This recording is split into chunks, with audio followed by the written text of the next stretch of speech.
어머니, 이제 좀 물러나세요. 그 말이 떨어지는 순간 세상이 멈췄다. 손이 떨렸다. 가슴이 철렁 내려앉았다. 이 영상을 누르신 분들이라면 아마 이렇게 느끼셨을 거예요. 이거 내 이야기 같다. 맞아요. 이건 한 사람의 이야기이기도 하고 동시에 수많은 부모와 자식의 이야기이기도 합니다. 구독과 좋아요를 눌러주신 분들 중엔 누군가는 오늘의 주인공처럼 밤새 울었을 거고 누군가는 그 옆에서 평생 기다렸을 거예요. 그 모든 공감이 지금 이 이야기를 만들었습니다. 왜냐하면 억울했던 목소리가 세상 밖으로 나올 수 있게 하는 건 단순한 버튼이 아니라 누군가의 작은 응원이니까요. 그럼 이야기 시작하겠습니다. 박영애, 68세. 40년을 살던 그 집에서 나는 어머니였다. 아침 6시면 일어나 밥을 지었다. 밥 냄새가 집에 가득 차면 아들이 일어나고 손주가 내려왔다. 그게 내 하루의 시작이자 끝이었다. 손주 교육비를 모으려고 60대에 편의점 야간 알바도 했다. 손주가 좋은 학교 가면 내 인생도 의미 있을 거야. 그렇게 생각했다. 손주 숙제를 봐줄 때면 내 손이 움직였다. 이렇게 풀면 안 돼. 이렇게 해봐. 손주가 다른 방법으로 풀었으면 또 고쳐줬다. 이건 틀렸어. 할머니 방법이 맞아. 며느리가 밥을 할 때도 그랬다. 어머니 고추장은 안 넣으신다고. 그게 뭐야. 이렇게 해야 맛있지. 내가 30년을 이렇게 해왔어. 며느리는 말이 없었다. 하지만 나중에 내가 없을 때 고추장을 빼고 다시 했다. 아들도 나를 피하기 시작했다. 일요일 저녁, 아들의 회사 결정에 대해 물었다. 아들아, 그 회사로 가면 너 뭐 해? 급여도 적잖아. 엄마, 제가 결정한 거예요. 넌 항상 결정을 잘못해왔잖아. 엄마가 본 회사 말 들었으면 아들이 일어섰다. 엄마, 제가 어른이에요. 그 목소리에 내가 뭔가 놓치고 있다는 걸 느꼈다. 하지만 나는 그걸 무시했다. 내가 이 아이를 키웠는데 내가 뭘 모르겠어. 그런데 지난 일요일 거실에서 아들과 며느리가 나를 기다리고 있었다. 둘의 표정이 진지했다. 나는 소파에 앉았다. 뭐 있어? 아들이 입을 열었다가 닫았다. 며느리가 먼저 말했다. 어머니, 저희가 할 말이 있어요. 뭔데? 긴 침묵이 흘렀다. 그리고 아들이 말했다. 엄마, 우리가 힘들어요. 뭐가 힘들어? 어머니가 자꾸만 우리 일에 참견해요. 손주 교육도, 우리 결정도 항상 어머니가 맞다고 하셔요. 나는 웃음이 나왔다. 내가 뭐 잘못했어? 너희 잘 되라고 하는 거지. 그게 아니에요. 며느리가 조심스럽게 말했다. 어머니, 저희도 우리 가족을 만들어가고 싶어요. 그 말이 떨어졌을 때 아들이 덧붙였다. 어머니, 이제 좀 물러나세요. 그 말, 그 한마디, 내 가슴을 찢어놨다. 물러나라. 내가 방해된다는 뜻이었다. 내가 필요 없다는 뜻이었다. 나는 천천히 일어났다. 알겠어. 목소리가 나왔는지 못 나왔는지 모르겠다. 나는 내 방으로 돌아갔다. 문을 닫고 침대에 누웠다. 그리고 생각했다. 내가 뭘 잘못한 거야? 40년을 바쳤는데, 모든 걸 다 했는데, 왜 나는 이제 필요 없는 사람이 된 거야? 손이 떨렸다. 가슴이 차가워졌다. 그리고 한 가지 확신이 생겼다. 나는 억울하다. 그 밤, 나는 잠을 이루지 못했다. 천장을 바라봤다. 40년. 내 인생을 되돌아봤다. 1984년 아들을 낳던 날 병원 침대에서 아들을 봤을 때의 그 감정. 세상 모든 것이 내 것인 줄 알았다. 하지만 그건 시작일 뿐이었다. 밤새 울고 보채는 아들, 기저귀를 가는 손도, 분유를 타는 손도 어느새 익숙해졌다. 남편은 회사 일이 많다고 늦게 들어왔다. 나는 혼자 있다. 밤새기고, 울고, 또 웃고, 돈이 없을 때는 편의점 시간제 알바를 했다. 밤 11시부터 새벽 6시까지. 일을 마치고 집에 와서 아들의 도시락을 싸고 학교에 보냈다. 그 반복. 아들이 초등학교 들어갔을 때 나는 학원 선생님을 했다. 아들의 성적이 떨어질까봐, 아들이 나쁜 친구들과 어울릴까봐 내가 바짝 챙겼다. 수학, 영어, 과학, 모두 나보다 나은 학원을 찾아다녔다. 아들 친구들도 살펴봤다. 저 아이는 좋은 집의 아이니까 괜찮겠네. 저 아이는 엄마가 일하니까 안 좋겠네. 모든 게 내 기준이었다. 그럼에도 아들은 자랐다. 좋은 대학을 갔다. 회사에 들어갔다. 좋은 며느리를 만났다. 손주가 태어났을 때 나는 회사를 그만뒀다. 손주가 내 최고의 작품이라고 생각했다. 손주 앞에서는 내가 할머니이면서도 동시에 어머니였다. 아들과 며느리가 일할 때 나는 손주를 키웠다. 손주 건강도, 교육도, 미래도 다 생각했다. 손주 상담 선생님 만나고, 영재 판정 받고, 좋은 학원을 찾아다녔다. 모두 내 판단 아래에서. 그런데 언제부턴가 아들의 눈빛이 달라졌다. 며느리는 내 앞에서만 웃었다. 손주는 내게 물어보기 전에 엄마에게 먼저 묻기 시작했다. 나는 그걸 봤지만 모른 척했다. 아직 시간이 있겠지. 아직 내가 필요하겠지. 새벽 4시. 나는 침대에서 일어났다. 옷장 밑에 오래된 상자를 꺼냈다. 먼지가 소복이 앉아 있었다. 손이 떨렸다. 안에는 사진들이 있었다. 아들이 100일일 때 사진, 누렇게 바랜 색깔. 돌잔치 때 내가 손수 만든 떡을 들고 있는 아들의 모습. 졸업식 때 내가 밤새 지어준 교복을 입은 아들. 대학 합격장이 나왔을 때 울고 있는 내 얼굴. 그리고 손주 신생아 사진도, 돌사진도, 입학사진도 있었다. 나는 거기다 가득했다. 모든 사진에. 그리고 편지가 하나 있었다. 봉투는 누렇게 변해 있었다. 엄마께. 손글씨는 아들의 필체였다. 나는 천천히 편지를 폈다. 엄마, 고마워요. 이 세상에 엄마가 있어서 난 행복해요. 처음 회사에 떨어졌을 때 엄마가 밥을 해줬어요. 엄마는 뭐 이 정도 가지고 실망하니 넌 할 수 있어 라고 했어요. 그 말이 내게 힘이 됐어요. 엄마 없으면 난 없을 거예요. 감사합니다. 사랑합니다. 날짜를 봤다. 2003년 6월.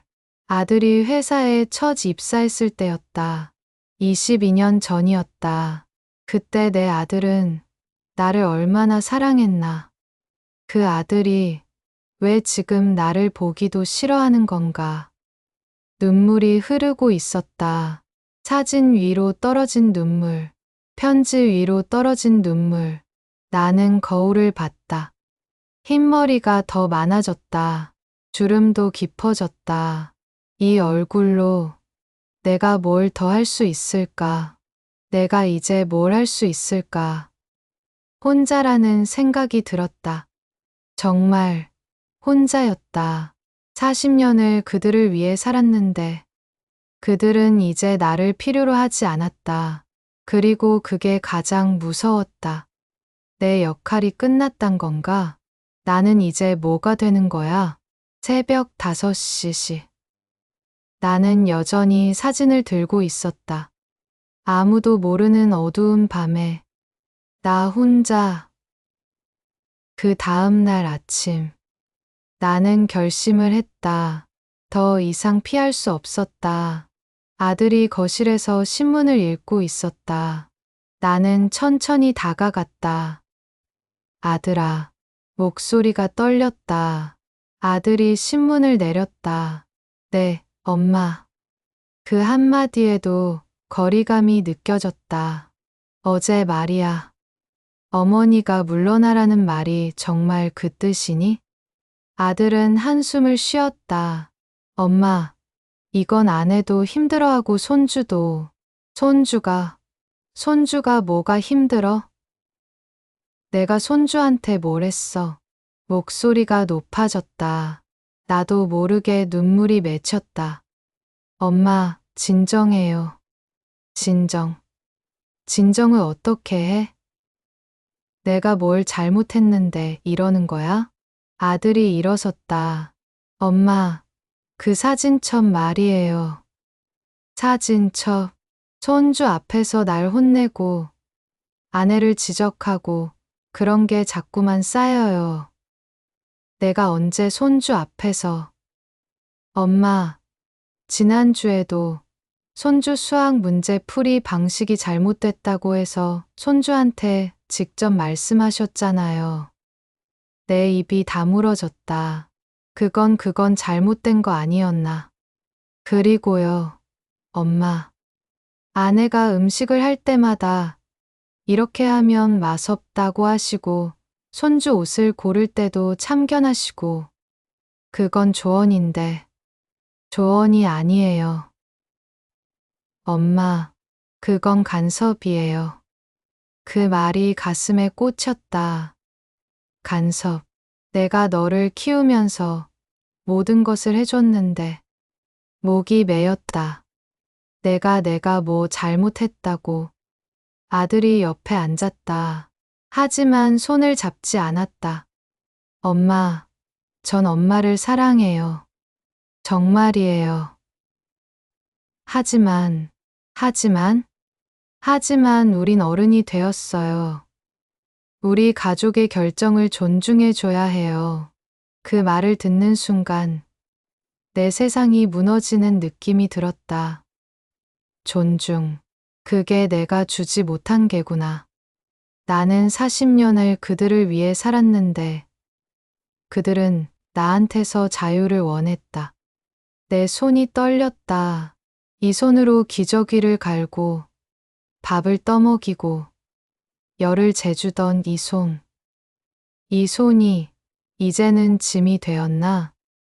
아들아, 목소리가 작았다. 엄마가 잘못했어? 아들이 대답하지 않았다. 그 침묵이 모든 걸 말해주었다. 나는 일어났다. 천천히 내 방으로 돌아갔다. 문을 닫았다. 그리고 울었다. 오래 울었다. 그 다음 주 나는 며느리의 일기장을 발견했다. 실수였다. 세탁을 하다가 바지 주머니에서 떨어진 작은 수첩. 나는 주워들었다가 책장에 놔두려다 멈췄다. 그 안엔 며느리의 필체가 있었다. 오늘도 어머니가 내 음식을 지적했다. 나는 엄마처럼 잘 요리하지 못한다. 나는 엄마처럼 완벽하지 못하다. 나는 계속 비교당한다. 손이 떨렸다. 다음 페이지. 손주가 학교에서 울고 왔다. 할머니가 자기 풀이 방식이 틀렸다고 했대. 아이가 자기를 부족하다고 생각하기 시작했다. 엄마는 좋은 의도겠지만 아이는 상처받고 있다. 또 다음 페이지지. 남편이 자기 엄마와 나 사이에서 힘들어한다. 나는 이 상황을 끝내고 싶다. 하지만 어떻게? 나는 일기장을 내려놨다. 내 얼굴이 화끈거렸다. 나는 그들을 상처 주고 있었나? 저녁 때 나는 거실에 나갔다. 아들과 며느리가 소파에 앉아 있었다. 아들아, 며느리야. 목소리가 작았지만 진지했다. 엄마가 할 말이 있어. 둘 다 나를 봤다. 엄마가 잘못했어. 정말로 입술이 떨렸다. 엄마는 좋은 의도로 했지만 그게 너희 가족에겐 간섭이었어. 손주에겐 상처였어. 미안해. 며느리의 눈이 커졌다. 어머니, 내가 40년을 너희를 위해 살았다고 생각했는데 사실은 내가 원하는 대로 너희를 맞추려고 했구나. 그건 사랑이 아니라 통제였어. 아들이 입을 열었다가 닫았다. 엄마, 그건 아니야. 엄마 말 들어봐. 나는 심호흡을 했다. 엄마는 이제부터 달라질 거야. 너희의 결정을 존중할 거야. 손주 교육도, 집안일도 너희가 원할 때만 도움을 줄 거야. 엄마는 이제 어머니가 아니라 한 사람으로 살기로 했어. 며느리의 눈에서 눈물이 맺혔다. 어머니, 미안해, 정말. 아들이 다가와 나를 안았다. 엄마도 미안해요. 우린 엄마를 감정적으로 대했어요. 나는 고개를 저었다. 아니야, 너희가 맞았어. 엄마가 정말 잘못했어. 며느리가 옆에 와 앉았다. 어머니, 제가 일기장. 알아. 미안해, 봤어. 하지만 고마워. 그 덕분에 내가 깨달았어. 잠시 침묵이 흘렀다. 그리고 아들이 말했다. 엄마, 우리도 엄마의 외로움을 몰랐어요. 엄마가 얼마나 우리를 사랑하는지 알고 있었지만 우리가 그걸 어떻게 받아줄지는 생각 못했어요. 나는 눈물을 닦았다. 우린 함께 배워야 하는 것 같아. 사랑하는 법을. 며느리가 내 손을 잡았다. 어머니, 같이 요리교실 다닐래요? 내가 배우고 싶었는데 어머니랑 함께면 좋을 것 같아요. 나는 며느리의 손을 꼭 잡았다. 그래, 같이 다니자. 그 밤, 우리는 함께 앉아 있었다. 말은 많지 않았지만 마음은 통했다. 내가 처음 느껴본 감정이었다. 억울함이 풀리는 거. 아니, 그게 아니었다. 내가 억울해하던 마음이 이해로 바뀌는 거. 그것이 진정한 정의 회복이었다. 그 후 3개월이 지났다. 매주 수요일은 우리의 요리교실 날이었다. 며느리, 나, 그리고 손주까지. 복지관의 작은 주방에서 우린 함께 밥을 했다. 어머니, 이번엔 된장을 좀 더 넣어야 해요. 며느리가 내게 물었다. 예전처럼 지적하는 게 아니라 의견을 묻는 것이었다. 그래? 그럼 좀 넣어보자. 나는 웃음이 나왔다. 이게 바로 함께하는 거구나. 손주는 내 옆에서 야채를 썬다. 할머니, 이렇게 하면 돼. 그래, 잘했어. 완벽해. 손주는 더 이상 내 말에 움츠러들지 않았다. 대신 묻고 함께 웃었다. 어느 날 오후, 나는 혼자 공원 벤치에 앉았다. 가을 햇살이 따뜻했다. 손에는 오래된 일기장이 있었다. 지난 40년의 기록들, 내가 아들을 위해, 손주를 위해 한 모든 것들. 하지만 이제 나는 안다. 사랑과 통제는 종이 한 장 차이라는 걸. 손을 놔줄 때 비로소 진정한 사랑이 된다는 걸. 나는 일기장에 새로 한 줄을 썼다. 내가 40년을 살며 배운 것. 아이를 키우는 것도 중요하지만 아이를 놓아주는 것이 더 중요하다. 그것이 진정한 어머니라는 것을. 저녁 때 아들이 나를 찾아왔다. 엄마, 괜찮아요? 응, 괜찮아. 아주 괜찮아. 아들이 옆에 앉았다. 엄마, 고마워요. 저랑 며느리한테 기회를 줘서. 뭐 하는 말이야. 이건 엄마도 배워야 할 것이었어. 그래도요. 많은 엄마들이 이걸 못 배워요. 나는 아들의 어깨에 기대었다. 처음으로 아들과 함께 있는데 편했다. 간섭하지 않아도 되고 뭔가를 바꿀 필요도 없었다. 그냥 있었다. 한 사람으로서 함께 있었다. 다음 주 요리교실. 우리는 나물밥을 만들었다.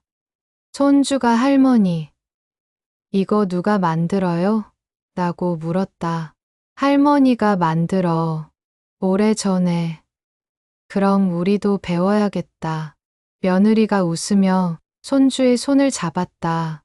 그래, 할머니가 우리한테 가르쳐 주실 거야. 나는 그들의 모습을 봤다. 손주는 더 이상 할머니의 올바름을 쫓지 않았다. 대신 할머니의 따뜻함을 따랐다. 그게 정말 다른 거였다. 그 밤, 나는 침대에 누웠다. 천장을 바라봤다.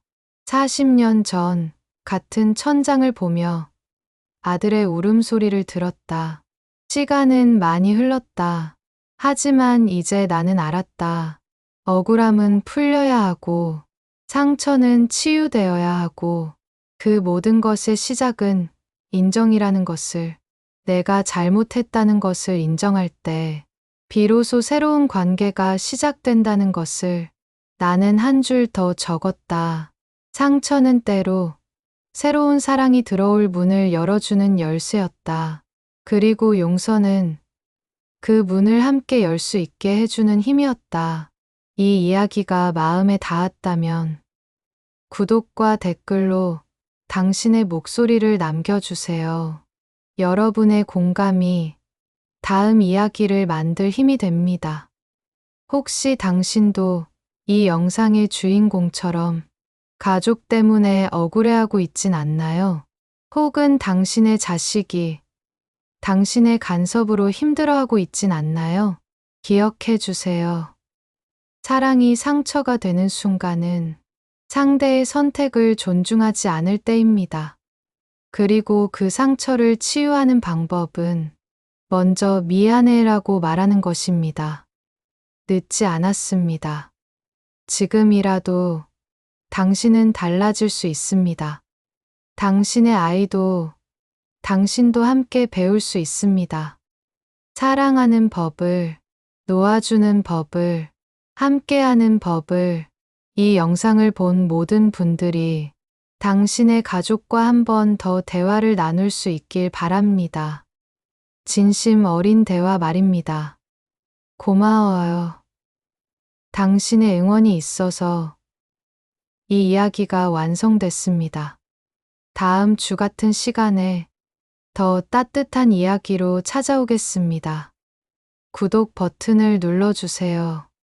그리고 당신의 이야기가 있다면 댓글로 나눠주세요.